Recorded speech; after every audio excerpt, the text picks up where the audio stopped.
I never thought I'd be here, pouring my heart out to strangers on the internet. But life has a way of throwing curveballs when you least expect it. I'm Mark, 45M, and until a few months ago, I thought I had it all: a loving wife, Lisa, 43F, a wonderful daughter, Sophia, 16F, and a successful career as a software engineer. We lived in a nice suburban home in Seattle, had a tight-knit group of friends, and I genuinely believed we were happy. I guess I was living in a fool's paradise. It all started about 6 months ago. Lisa and I had been married for 18 years, and I thought we had a rock-solid relationship. Sure, we had our ups and downs like any couple, but I never doubted our love for each other. Lisa worked as a marketing executive, which meant she often had to attend conferences and networking events. I never minded. I trusted her completely and was proud of her success. One day, I was working from home, finishing up a big project. Lisa was at a conference in San Francisco, and Sophia was at school. I needed to print some documents, but my home office printer was out of ink. I remembered Lisa mentioning she had some extra cartridges in her desk drawer, so I went to grab one. As I opened her drawer, I noticed a small, unfamiliar box tucked in the back. Curiosity got the better of me, and I pulled it out. Inside were a bunch of hotel key cards, movie ticket stubs, and small souvenirs. Nothing unusual for someone who travels for work, except these were all from places Lisa had never mentioned visiting. There was even a keychain from Las Vegas, a city she claimed to hate. I had a sinking feeling in my stomach, but I told myself I was being paranoid. There had to be a reasonable explanation, right?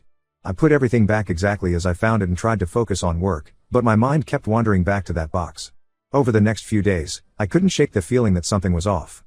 I started paying more attention to Lisa's trips, her phone habits, her explanations of where she'd been.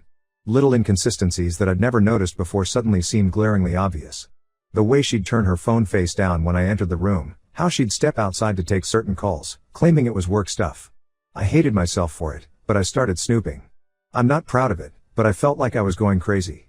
One night, while Lisa was in the shower, I checked her phone. There were several texts from a contact named Mike that seemed oddly personal for a colleague. I didn't have time to read them all, but what I saw broke me. Can't wait to see you next week. I've missed you. Lisa's reply, me too. These trips are the highlight of my month. I put the phone down, feeling sick. I wanted to confront her right then, but I knew I needed more evidence. What if I was jumping to conclusions? What if Mike was just a close friend? I needed to be sure before I potentially blew up my marriage. The next day, I did something I'm not proud of. I installed a keylogger on our shared home computer. Lisa often used it to check her personal email when she didn't want to bother with her work laptop. It felt like a violation, but I was desperate for answers. A week passed, and Lisa left for another business trip. As soon as she was gone, I checked the keylogger data. There were emails going back years to a man named David. At first, they seemed innocent enough, discussions about work, industry gossip. But as I read on, the tone changed. They became more intimate, filled with inside jokes and references to times they'd spent together. I dug deeper, checking credit card statements and bank records. I found charges for hotels and restaurants in cities Lisa had never mentioned visiting for work. There were even plane tickets to Las Vegas, 3 trips in the past year alone. I felt like I was going to be sick. 18 years of marriage, and God knows how many of those were a lie. But the betrayal went deeper than just Lisa. As I continued to investigate, I found messages between Lisa and Sophia. My daughter, the girl I'd raised and loved for 16 years, had known about the affair for at least a year. There were texts where Lisa was coaching Sophia on what to tell me about her trips, asking her to cover for her. Sophia had lied to my face, telling me Lisa had called when she hadn't, making up stories about her mom's work events. For the next week, I was a wreck. I couldn't sleep, couldn't eat. I'd lie awake at night replaying every conversation, every interaction, looking for clues I might have missed. How could I have been so blind? During the day, I'd go through the motions at work, but my mind was elsewhere. I'd catch myself staring at photos of us on my desk, wondering if Lisa was thinking about David when we took them. The hardest part was pretending everything was normal when Lisa returned from her trip. I watched her unpack, listened to her stories about boring meetings and networking events, all the while knowing they were lies. Every smile, every kiss felt like a knife in my heart. I wanted to confront her immediately, to scream and yell and demand answers, but I forced myself to wait. I needed to be calm, to have all my facts straight. I couldn't give her any room to deny or deflect. Finally, after 3 agonizing days of pretending, I decided it was time. I waited until Sophia was out with friends. I couldn't deal with both of them at once. I sat Lisa down in our living room, the same room where we'd spent countless evenings watching movies, talking about our days, planning our future. The irony wasn't lost on me. "We need to talk," I said. Lisa looked confused, maybe a little worried. "Is everything okay?" I laughed, but there was no humor in it. "No, everything is not okay. I know about David." The color drained from her face. She opened her mouth, probably to deny it, but I cut her off. I laid out everything I'd found, the emails, the credit card charges, the trips to Las Vegas. With each piece of evidence, I watched her crumble a little more. When I finished, there was silence. Lisa was crying. "I'm so sorry," she finally said. "I never meant for it to go on for so long. I love you, I do, but you love him too?" I snapped. "You're confused? Save it, Lisa. I don't want to hear your excuses." "How long?" I asked. "How long has this been going on?" She hesitated. 5 years, she admitted. But it wasn't always physical. At first, we were just friends. 5 years. More than a quarter of our marriage. I felt like someone had punched me in the gut. "And Sophia?" I asked. "How long has she known?" Lisa looked surprised that I knew about Sophia's involvement. "A year," she said. "She found out by accident. I made her promise not to tell you. I told her I'd end it." I stood up. I couldn't bear to hear any more excuses. "I want you out of this house," I said.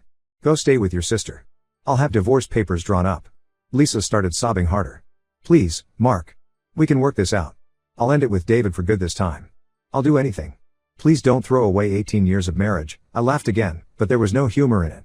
"You threw it away every time you lied to me, every time you went to see him. You threw it away, not me." She tried to argue more, but I was done listening. I went upstairs and threw some of her clothes into a suitcase. When I came back down, Lisa was still on the couch, crying. "Get out," I said, dropping the suitcase at her feet. "Now. I can't even look at you." As soon as the door closed behind her, I broke down. I cried like I hadn't cried since I was a kid. Dealing with Sophia was even harder. She came home the next day, acting like everything was normal. It made me sick. I waited until after dinner to confront her. "Your mom is staying with your aunt for a while," I said. "I know about David, Sophia. I know you've been covering for your mom." The look on her face was like a knife to my heart, shock, fear, guilt. It was all there. She started crying immediately. "I'm so sorry," she sobbed. "Mom made me promise not to tell. She said she'd end it. She said it would break up our family if you knew." "And you believed her?" I asked. "For a year, you lied to my face every day." "I didn't want to lose you," Sophia cried. "I was afraid you'd leave if you found out. You're the only dad I've ever had. I couldn't bear the thought of losing you." I wanted to comfort her. This was the girl I'd raised for 16 years. I'd been there for every important moment of her life. But every time I looked at her, all I could see was betrayal. "Pack your things," I said. "You're going to stay with your mom at your aunt's place." Sophia's eyes widened in disbelief. "What? No, please don't make me leave," she started crying harder, reaching out to me. I stepped back. "You should have thought of that before lying to me for a year. I can't even look at you right now without feeling betrayed. I need you to go." Sophia ran upstairs sobbing. I heard her moving around, packing. When she came back down, her face was red and puffy from crying. "Please," she tried one more time. "I love you, Dad. Please don't do this." Hearing her call me Dad nearly broke me, but I stood my ground. "Go," I said. "Now." The next few weeks were a blur. I barely ate, barely slept. I'd wander around the house, looking at photos of our family, wondering how it had all gone so wrong. My colleagues noticed something was off, but I brushed off their concerns. How could I explain that my entire life had been a lie? That the woman I loved had been cheating on me for years? That the child I'd raised as my own had betrayed me? 2 weeks after the confrontation, Lisa's lawyer contacted me. They wanted to discuss the division of assets, custody arrangements for Sophia. In a moment of anger, I went to the bank and withdrew everything from our joint accounts, about $120,000. I knew it probably wasn't legal, but I wasn't thinking straight. I figured half of it was mine anyway, and Lisa owed me for years of lies. I put it all in a new account in just my name. It felt good for a moment to take some control back, but the satisfaction was short-lived. Lisa's family started blowing up my phone, saying this wasn't right, that I needed to think this through.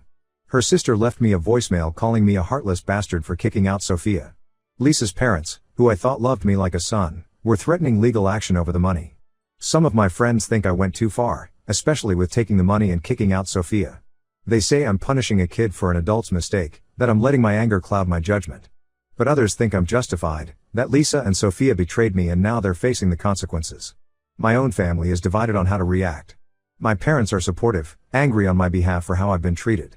But my sister thinks I'm being too harsh, especially with Sophia. She keeps reminding me that Sophia isn't my flesh and blood, that she was put in an impossible position by her mother. I'm trying to focus on the future, but it's hard. Everything I thought I knew about my life, my family, has been turned upside down. I don't know what to think anymore. So here I am, pouring my heart out to strangers on the internet. I guess I'm looking for advice, or maybe just validation that I'm not crazy for feeling this way. How do you move on when your entire life has been a lie? Update 1. It's been 2 months since my last post, and a lot has happened. I'm not sure if things are better or worse, but they're definitely different. First, the legal battles. Lisa's lawyer came at me hard about the money I took from our joint account. They threatened to take me to court for financial misconduct if I didn't return at least half of what I'd withdrawn. After talking it over with my own lawyer, I finally got one. I agreed to transfer half the money back. It felt like admitting defeat, but my lawyer assured me it was the smart move in the long run. The house is another point of contention. Lisa wants to sell it and split the proceeds, but I'm not ready to let go. This is the home we built together, literally. I designed most of it myself. The thought of strangers living here makes me sick, but I also can't afford to buy Lisa out on my own. We're at a stalemate for now. As for Sophia, that situation has gotten more complicated. About a month ago, she showed up at the house unannounced. I was working in the home office when I heard a knock at the door. When I opened it, there she was, looking small and scared, with a backpack over her shoulder. It turns out she'd had a huge fight with Lisa. Sophia had finally confronted her mother about the affair, about making her lie to me for years. Lisa had apparently tried to justify her actions, saying that Sophia couldn't understand adult relationships. This had led to a screaming match, with Sophia accusing Lisa of ruining their family. In the heat of the moment, Sophia had packed a bag and left. Against my better judgment, I agreed to let her stay the night. I told her we'd figure things out in the morning. I made up the guest room for her, the same room she'd slept in when she first came to live with us 16 years ago. That night, I heard muffled sobs coming from Sophia's room. The next morning, I called Lisa to let her know Sophia was with me. To say she was upset would be an understatement. She accused me of turning Sophia against her, of manipulating the situation. I let her rant, too tired to argue. She can stay here for now, I said when Lisa finally paused for breath. But we need to figure out a long-term solution. This isn't healthy for any of us. Lisa reluctantly agreed, probably realizing she didn't have much choice. Sophia was almost 17, and forcing her to come home would likely just push her further away. So now, 2 months after I thought I'd cut all ties with my old life, I find myself living with my stepdaughter again. It's complicated. There are moments when it feels almost normal, like when we're eating dinner together or when I help her with her homework. But then I'll remember everything that's happened, and the anger and hurt come rushing back. Sophia's trying, I'll give her that. She's been going to therapy, something I still can't bring myself to do, and she's made multiple attempts to apologize and explain her actions. She's told me how guilty she felt lying to me, how she convinced herself it was the right thing to do to keep our family together. I thought if I just kept quiet, Mom would end it like she promised, she told me one night. I was stupid. I should have told you the truth from the beginning. I want to forgive her, I really do. But every time I start to let my guard down, I remember those 2 years of lies, and I pull back. As for Lisa, we're still barely speaking.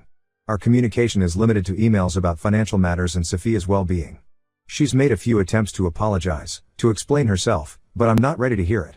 I did learn through Sophia that Lisa has ended things with David for good. Apparently, he wasn't too keen on the idea of being with Lisa full-time, of dealing with all the mess their affair had created. Part of me felt a twisted satisfaction at that. Let her feel a fraction of the rejection and betrayal I've experienced. My friends and family are still divided on how to handle the situation. Some think I'm being too soft by letting Sophia stay with me. Others praise me for stepping up and being there for her despite everything. I'm not sure which group is right. I still have days where the anger threatens to overwhelm me, days where I want to sell the house, change my number, and disappear to start a new life somewhere else. But then I look at Sophia, see the fear in her eyes when she thinks I might kick her out again, and I know I can't do it. For better or worse, she's still my family, even if she's not my blood. So that's where things stand now.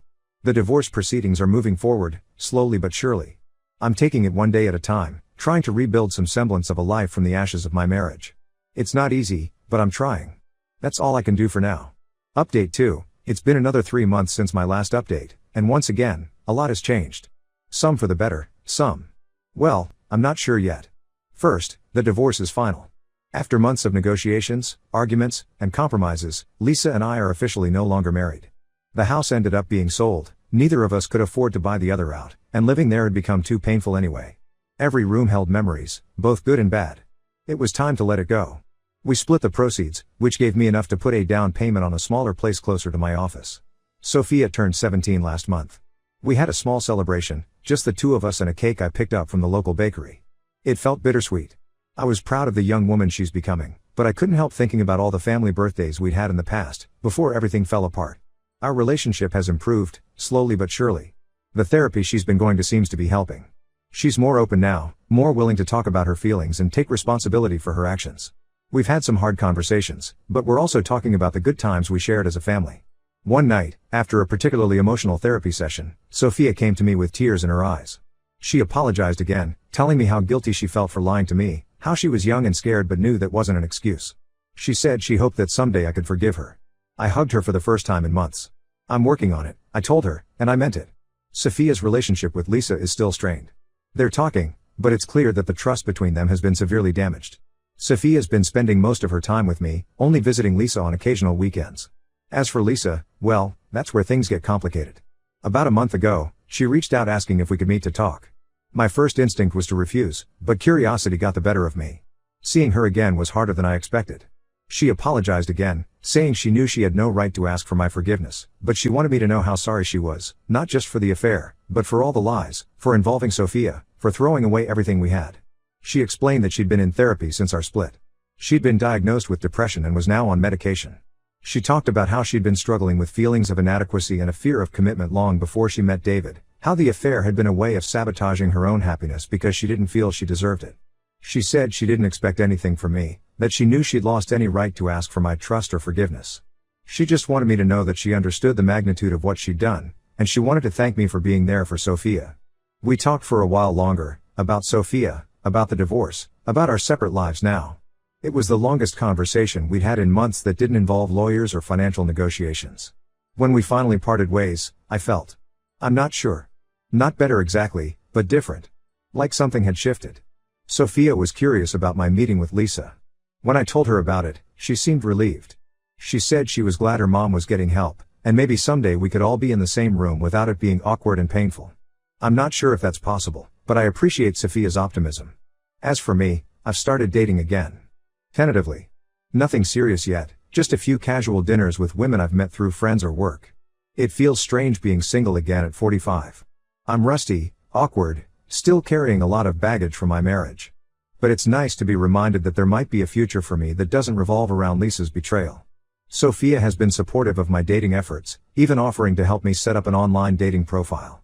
I declined. I'm not quite ready for that level of putting myself out there, but I appreciate her enthusiasm. You deserve to be happy, Dad, she told me. She's taken to calling me that again, and I find I don't mind it as much as I used to. So that's where things stand now, 5 months later. The dust has settled somewhat. The acute pain of betrayal has faded to a dull ache. I'm not happy, not yet, but I'm okay. Taking it one day at a time. And for the first time in a long time, I'm starting to believe that there might be a future worth looking forward to. For now, that's enough. Update 3, it's been 6 months since my last update, and I'm writing this with mixed emotions. A lot has happened, and I'm still trying to process it all. First, the good news. Sophia graduated high school last month. Despite everything that's happened, she managed to keep her grades up and even got accepted into her dream college. The graduation ceremony was complicated. Lisa was there, of course. It was the first time we'd all been together in the same place since the divorce. There was tension, but we managed to keep things civil for Sophia's sake. Seeing her walk across that stage, diploma in hand, I felt a surge of pride that momentarily overshadowed all the pain of the past year. After the ceremony, we went out for dinner, Sophia, Lisa, and me. It was awkward, to say the least, but we made it through. Sophia seemed happy to have both of us there, and for her sake, I'm glad we could put aside our differences for one night. Now for the complicated part. About a month ago, I met someone. Her name is Rachel, 41F, and she's a colleague at work. We started talking during a company event, and one thing led to another. We've been on a few dates, and I have to admit, it feels good to connect with someone again. Rachel knows about my past. I was upfront about the divorce and everything that happened. She's been understanding and patient, which I appreciate. The problem is, Sophia isn't taking it well. When I told her about Rachel, she got upset. She accused me of trying to replace her mom, of moving on too quickly. I tried to explain that I wasn't trying to replace anyone, that I was just trying to move forward with my life, but she wouldn't listen. She stormed off to her room and didn't speak to me for days. I understand where Sophia's coming from. Despite everything that's happened, Lisa is still her mother, and I think part of her was holding on to the hope that we might reconcile someday. Seeing me with someone else makes that hope impossible. To make matters worse, Lisa found out about Rachel through Sophia. She called me, upset, saying it was too soon, that I was being insensitive to Sophia's feelings. I reminded her that she had given up any right to have an opinion on my personal life when she cheated, but her words still stung. I'm torn. On one hand, I feel like I have a right to try to find happiness again. The past year and a half has been hell, and Rachel makes me feel alive in a way I haven't in a long time. On the other hand, I don't want to hurt Sophia any more than she's already been hurt. She's been through so much, and the last thing I want is for her to feel like she's losing me too. I've tried talking to Sophia about it, explaining that Rachel isn't trying to replace her mom, that my relationship with Rachel doesn't change how I feel about her. But she's not ready to listen. She's been spending more time at Lisa's place lately, which hurts more than I care to admit. My friends are divided.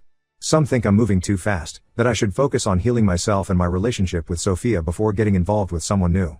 Others say I deserve a chance at happiness, that Sophia will come around eventually. I don't know what to do. I care about Rachel, and I don't want to end things with her. But Sophia is my daughter, even if not by blood, and her happiness is important to me too. I feel like I'm being forced to choose between my chance at a new relationship and my relationship with my daughter. As I write this, I'm realizing that maybe I'm not as healed as I thought I was. The wounds from Lisa's betrayal are still raw, and now I'm facing a whole new set of challenges. I thought the hard part was over, but it seems like it's only just beginning. I'm not asking for advice this time. I know this is something I need to figure out on my own. I guess I'm just putting this out there as a reminder that healing isn't linear. Just when you think you're moving forward, life throws you another curveball.